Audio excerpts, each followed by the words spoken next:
Bonjour à toi, cher auditeur, chère auditrice, et bienvenue dans ce nouvel épisode. Aujourd'hui, on va parler d'un levier invisible, mais pourtant fondamental, ta philosophie personnelle.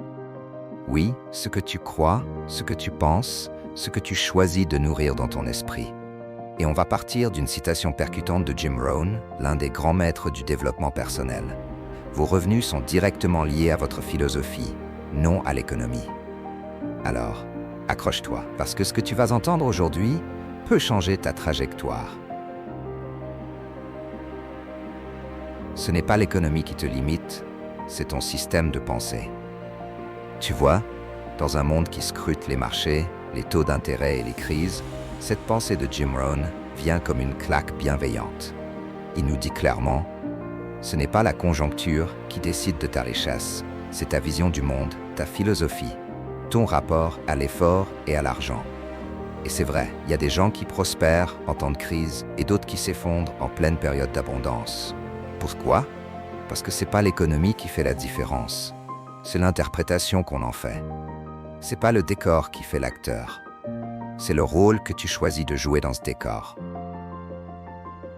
C'est quoi une philosophie personnelle? Ta philosophie, c'est ton mode d'emploi de la vie.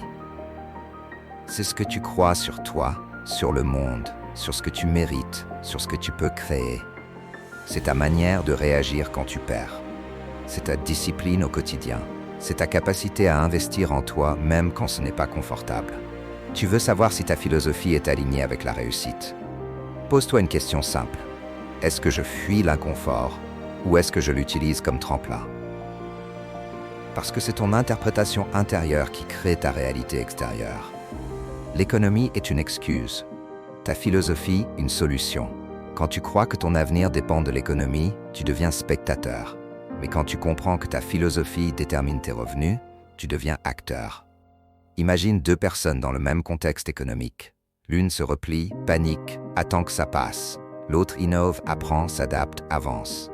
La différence? Ce n'est pas le monde extérieur, c'est leur monde intérieur. Rappelle-toi, ce n'est pas la météo qui fait le bon marin, c'est sa capacité à manœuvrer les voiles. Les 5 piliers d'une philosophie de prospérité. Alors, comment on construit une vraie philosophie de réussite? Voici 5 piliers mentaux à intégrer dans ton quotidien. 1. Responsabilité totale. Je suis responsable de mes choix, de mes réactions, de ma croissance. 2. Apprentissage continu. Chaque livre, chaque mentor, chaque erreur me rend plus fort.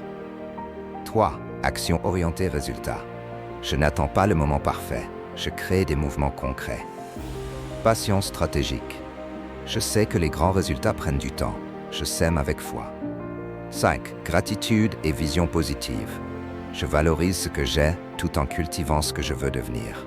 Ces piliers ne dépendent ni du gouvernement, ni de l'économie, ni des circonstances. Ils ne dépendent que de toi. Action du jour. Change ta manière de penser. Aujourd'hui, je t'invite à faire 3 choses simples, mais puissantes. 1. Identifie une croyance limitante que tu nourris encore sur l'argent ou le succès. Je ne mérite pas, ce n'est pas pour moi, je n'ai pas de chance. 2. Écris une nouvelle philosophie. Par exemple, je mérite l'abondance parce que je sers avec excellence. 3. Pose une action immédiate.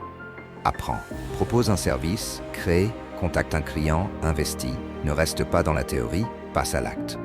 En bref, retiens ceci, la vraie banque, c'est ton esprit. Tu peux changer de ville, de job, de marché. Mais tant que tu ne changes pas ta philosophie, tes revenus resteront plafonnés. L'économie est cyclique.